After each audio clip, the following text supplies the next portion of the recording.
ഡാ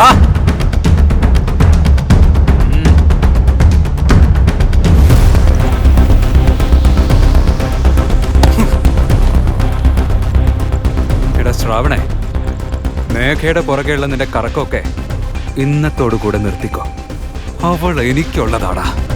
അല്ല, ഇനി എന്നെ അവളെ എങ്ങാനും നീ ഒരുമിച്ച് പുറത്തെവിടെയെങ്കിലും വെച്ച് കണ്ട നിനക്ക് വല്ല നെഞ്ചുവേദനയും വന്ന് നീ ചാവണ്ടല്ലോ എന്നോർത്ത് ഞാൻ ഇപ്പോഴേ പറഞ്ഞതാ. പറഞ്ഞത് അതേപോലെ കേട്ടാ നിനക്ക് കൊള്ളാം. എടാ രാഹുലെ, മേഘ എന്റെ പെണ്ണ്. നിന്റെ പണക്കൊഴുപ്പൊന്നും അവളുടെ അടുത്ത് നടക്കുന്നു നീ വിചാരിക്കണം.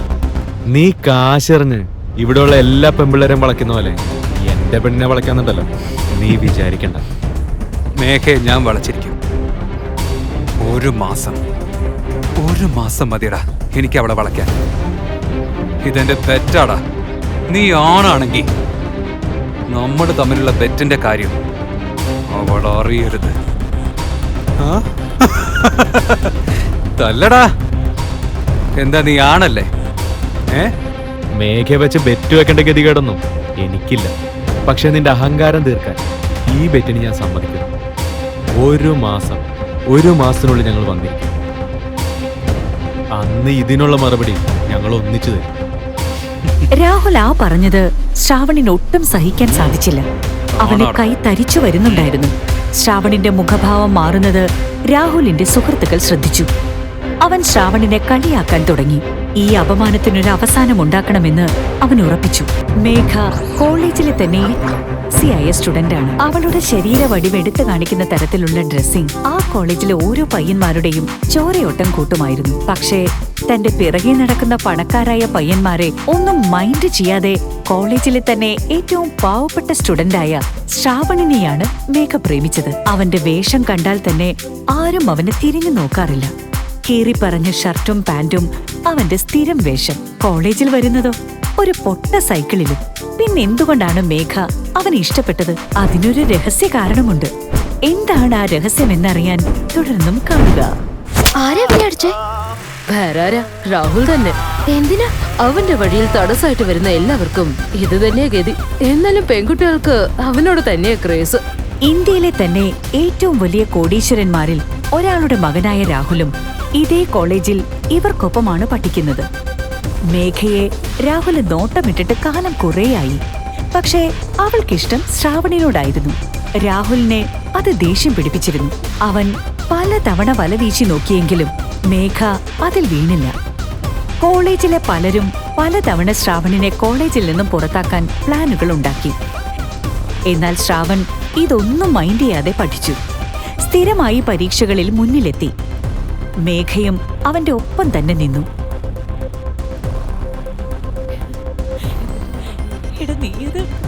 മേഘ, പക്ഷെ ഞാനിപ്പോ പറയാൻ പോകുന്ന കാര്യം കേട്ട് നിനക്ക് വിഷമൊന്നും തോന്നരുത്. എന്താ രാഹുൽ? നീ ഒന്ന് സ്വയം ചിന്തിച്ചു നോക്കിയേ. ഈ കോളേജിൽ നിന്റെ ഒരു നോട്ടത്തിന് വേണ്ടി എത്ര പേരാ കൊതിക്കുന്നറിയോ? എന്നാ നീ പ്രേമിക്കുന്നതോ ആ തെണ്ടി പിച്ചക്കാരൻ ശ്രാവണൻ. ഒരല്പം നിലയും വിലയുള്ള ആരെങ്കിലും അവനെ അടുപ്പിക്കോ? ഇത്ര ഗതി കെട്ട ഒരുത്തനെ പ്രേമിക്കാൻ നിനക്ക് എങ്ങനെ സാധിച്ചു? ഇത് കേട്ടതും മേഘയുടെ മുഖം ദേഷ്യം കൊണ്ട് ചുവന്നു. രാഹുലിനെ തല്ലാനായി കേട്ടോ? രാഹുല് പറഞ്ഞാൽ എന്താ തെറ്റ്? നീ നമ്മുടെ കോളേജിൽ എത്ര പേരുടെ ഹാർട്ട് ത്രോബാന്നറിയോ? എടാ, എന്നാ നിനക്ക് പ്രേമം ആ ഒരു പേരുമില്ലാത്ത ഡെലിവറി ബോയ് ശ്രാവണിനോട്. കൊള്ള മോളെ, നിന്റെ സ്ഥാനത്ത് ഞാൻ എങ്ങാനും ആയിരുന്നെങ്കിലേ രാഹുലിനോട് ഇതിനകം 100 തവണ യെസ് പറഞ്ഞിട്ടുണ്ടാവും. പ്രീതി, നീ എന്തൊക്കെയാ പറയുന്നത്? രാഹുലിന് നിന്നോട് ഇത്ര കൺസേൺ ഉള്ളതുകൊണ്ടാണ് അവൻ നിന്നോട് ഇതൊക്കെ വന്ന് പറഞ്ഞെന്ന് ചിന്തിക്കാനുള്ള ബുദ്ധികൾ ഉണ്ടാവേണ്ടതായിരുന്നു.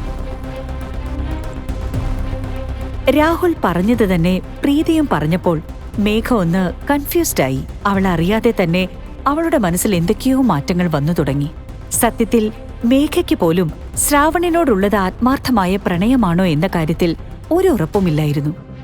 ദരിദ്രനാണെങ്കിലും മേഘ ശ്രാവണിന്റെ പുറകെ പോയതിന് ഒരു കാരണമുണ്ട്. ശ്രാവൺ എപ്പോഴും പഠനകാര്യത്തിൽ കോളേജ് ടോപ്പറായിരുന്നു. പഠനത്തിൽ പിന്നോട്ടായിരുന്ന മേഘ കണ്ടെത്തിയ വഴിയായിരുന്നു ശ്രാവൺ. അവന്റെ സഹായത്തോടെയാണ് കഴിഞ്ഞ പരീക്ഷകളൊക്കെ മേഘ നല്ല മാർക്ക് വാങ്ങി വിജയിച്ചത്. സത്യത്തിൽ കോളേജ് അവസാനിക്കാൻ പോകുന്നതുകൊണ്ട് മേഘയ്ക്ക് ശ്രാവണിനെ ഇനി ആവശ്യമില്ല. രാഹുലും പ്രീതിയും പറഞ്ഞത് ശരിയാണ് എന്ന് മേഘയ്ക്ക് തോന്നാൻ അതും ഒരു കാരണമായിരുന്നു. മേഘയുടെ മുഖത്തെ ആശയക്കുഴപ്പം ശ്രദ്ധിച്ച രാഹുൽ ഈ അവസരം മുതലെടുക്കാൻ തീരുമാനിച്ചു. മേഘ, പ്രീതി പറഞ്ഞ പോലെ തന്നെ ഞാൻ എന്നും നമ്മുടെ സക്സസിനെ കുറിച്ച് മാത്രമേ ചിന്തിച്ചിട്ടുള്ളൂ. നമ്മൾ രണ്ടും ഒന്നായ ഇത് നമുക്ക് മാത്രമല്ല, നമ്മുടെ ഫാമിലിയിൽ ഉണ്ടാവാൻ പോകുന്ന ഇമ്പാക്റ്റിനെ കുറിച്ചൊന്ന് ചിന്തിച്ചു നോക്കിയേ. നമ്മുടെ ഫാമിലിയുടെ ബിസിനസ്, കാർ, ലൈഫ് എല്ലാം എല്ലാം ചേഞ്ച് ആവും. ഇപ്പൊ നീ എടുത്തു ചാടി ഒന്നും തീരുമാനിക്കണ്ട.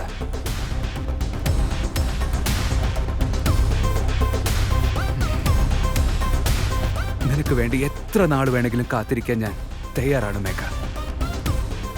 നീ നന്നായി ആലോചിച്ച് പറഞ്ഞാ മതി. ഓക്കേ?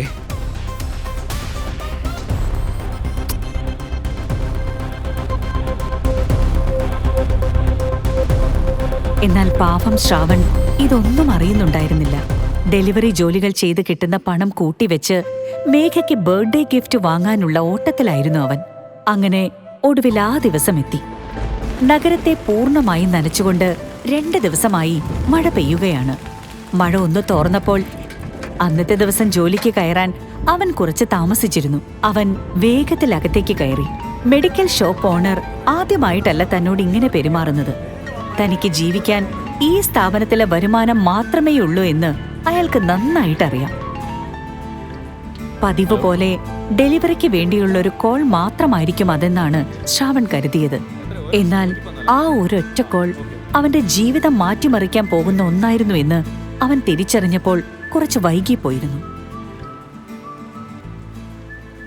അധികം വൈകാതെ തന്നെ ശ്രാവൺ ബീച്ച് റിസോർട്ടിന്റെ മുന്നിലെത്തി. പാഴ്സൽ എടുത്തുകൊണ്ട് അവൻ റിസപ്ഷൻ ഏരിയയിലേക്ക് കയറി ചെന്നു.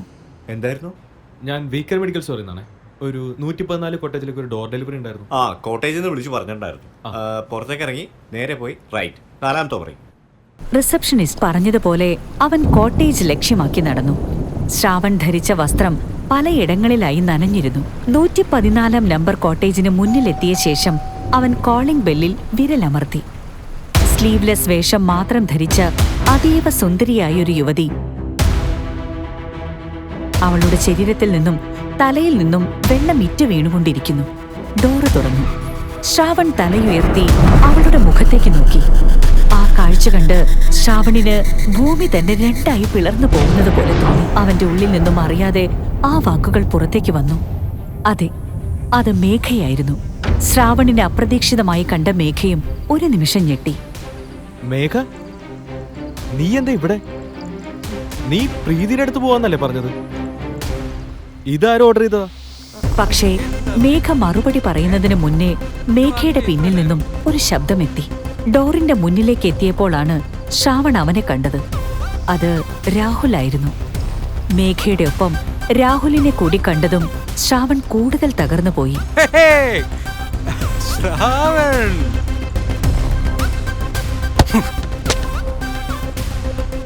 എടാ ശ്രാവണേ, മേഘയുടെ പുറകെയുള്ള നിന്റെ കറക്കമൊക്കെ ഇന്നത്തോടുകൂടെ നിർത്തിക്കോ. അവൾ എനിക്കുള്ളതാടാ. അല്ല, ഇനി എന്നെ അവളെ എങ്ങാനും നീ ഒരുമിച്ച് പുറത്തെവിടെയെങ്കിലും വെച്ച് കണ്ട നിനക്ക് വല്ല നെഞ്ചുവേദനയും വന്ന് നീ ചാവണ്ടല്ലോ എന്നോർത്ത് ഞാൻ ഇപ്പോഴേ പറഞ്ഞതാ. അച്ഛാ, ഞാൻ പറഞ്ഞില്ലേ ഒരു ഫ്രണ്ടിന്റെ ബർത്ത്ഡേ പാർട്ടിക്ക് വരുമെന്ന്. ഇവിടെ ഒരു ഡെലിവറി ബോയ് ഓരോരോ പ്രശ്നങ്ങൾ ഉണ്ടാക്കിക്കൊണ്ടിരിക്കുക. അച്ഛൻ എന്തെങ്കിലും ചെയ്തേ പറ്റൂ. എന്തിനാടാ വെറുതെ അങ്കിളിനെ വിളിച്ച് ടെൻഷൻ ആക്കുന്നേ? അതിന് ഞാൻ പോരെ.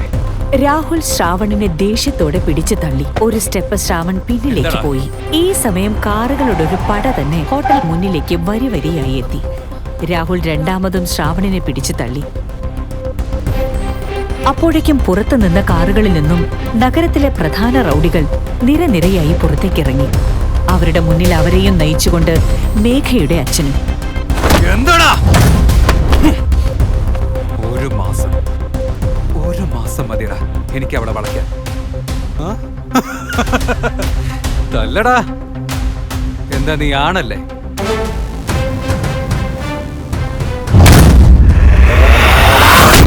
രാഹുലിനൊന്നും ചിന്തിക്കാൻ പോലും സമയം കിട്ടുന്നതിന് മുൻപ് ശ്രാവൺ രാഹുലിന്റെ നെഞ്ച് ലക്ഷ്യമാക്കി ഒരു പഞ്ച് കൊടുത്തു. രാഹുൽ തെറിച്ച് മേഘയുടെ കാൽക്കീഴിൽ വന്നു വീണു. മേഘ എന്താണ് സംഭവിക്കുന്നതെന്നറിയാതെ പകച്ചു നിന്നു. താഴെ വീണുകിടക്കുന്ന രാഹുലിന് കാര്യം മനസ്സിലായി. കുട്ടിക്കാലം മുതൽ ബോക്സിംഗ് പഠിക്കുന്ന ആളാണ് രാഹുൽ. തനിക്ക് കിട്ടിയത് വളരെ എക്സ്പീരിയൻസ്ഡ് ആയ ബോക്സേഴ്സിൽ മാത്രം കാണുന്ന പഞ്ചാണ് എന്നവൻ എളുപ്പത്തിൽ തിരിച്ചറിഞ്ഞു.